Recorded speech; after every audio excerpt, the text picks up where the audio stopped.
한국 시간 7일에 개최된 런던 더비에서 토트넘과 첼시는 격렬한 경기를 펼쳤습니다. 토트넘은 선제골의 기쁨을 누렸지만 잠시 후 2명의 선수가 퇴장하고 2명의 선수가 부상을 입는 악몽을 겪었으며 주요 선수 4명을 동시에 잃어 1대4의 패배를 경험했습니다.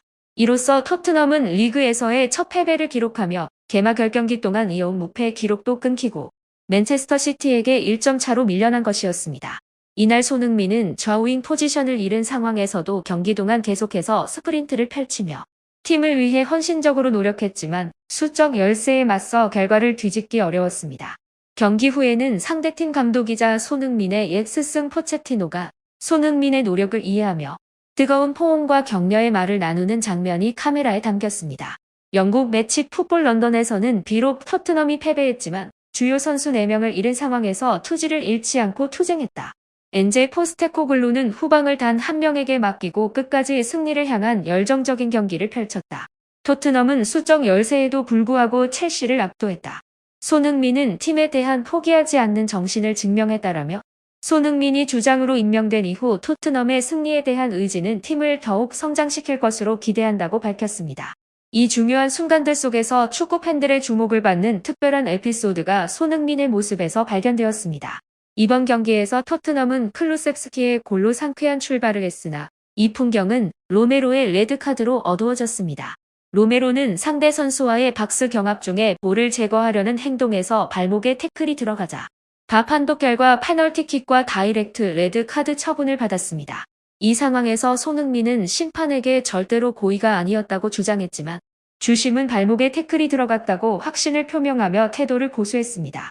이후에는 미키 반더벤이 다리 부상을 입는 상황에서도 손흥민은 열심히 달려가 반더벤의 상태를 직접 확인하고 팀 닥터가 도착하기 전까지 지원하는 모습을 보여주었습니다. 그리고 메디슨이 발목 부상을 의심받아 교체될 때도 손흥민은 곁에서 다가가 진심 어린 위로를 전달했습니다. 마지막으로 우도기가 경고 누적으로 퇴장당하는 상황에서도 팀의 주장인 손흥민은 상심하는 우도기에게 다가가 껴안으며 격려하는 모습을 보여주었습니다. 이러한 장면을 목격한 축구팬들은 손흥민의 이러한 행동에 감동을 받아 눈물을 흘렸습니다.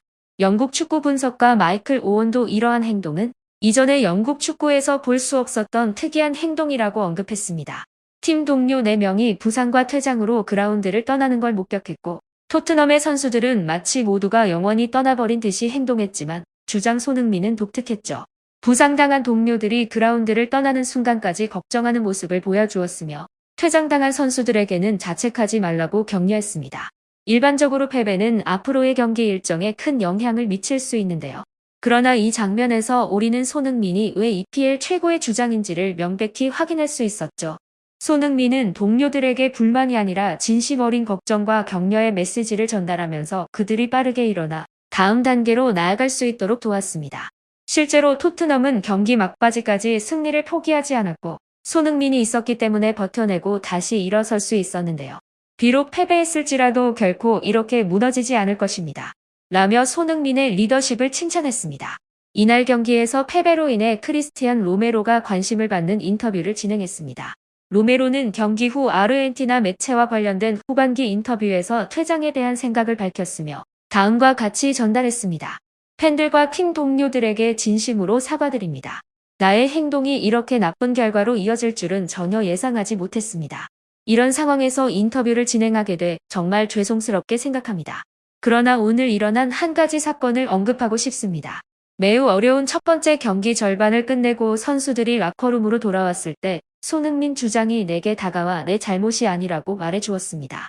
그리고 다른 팀원들에게도 동료 탓하지 말고 우리는 여전히 목표를 향해 나가야 합니다. 포기하지 말자라고 말해주었습니다. 솔직히 말하면 그 말을 듣고 나는 자책감 때문에 눈물을 흘릴 뻔했습니다. 손흥민이 심판에게 제게 대한 억울함을 해명해준 것을 아직도 기억합니다. 손흥민은 그런 사람입니다. 정말로 우리 모두가 그를 존경합니다.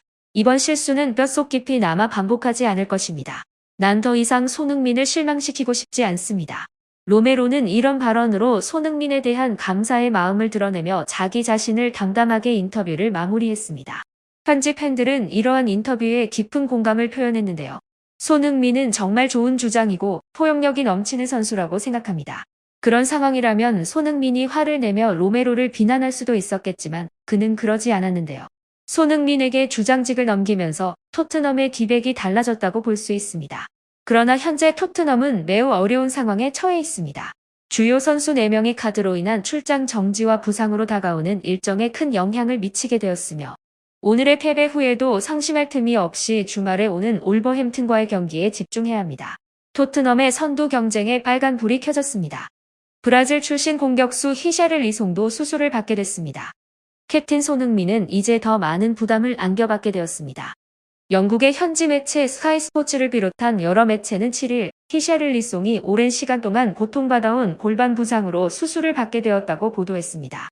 에버턴에서는 다재다능한 공격력으로 주목받았던 히샤를리송은 지난 시즌 토트넘으로 이적한 공격수로서 6천만 파운드의 이적료를 기록했습니다.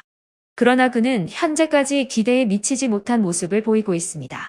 지난 시즌 리그에서 한 골을 넣은 데 그치고 올 시즌에도 10경기에 출전하여 한 골과 3도움을 기록한 것뿐입니다. 이로 인해 그는 11월 브라질 대표팀 명단에서도 제외되었습니다. 히샤를리송은 이적 시장 전문가인 파브리시오 로마노와의 인터뷰에서 지난 몇 달 동안 부상으로 힘든 시간을 보냈습니다. 이제는 휴식이 필요한 때입니다라고 언급했습니다.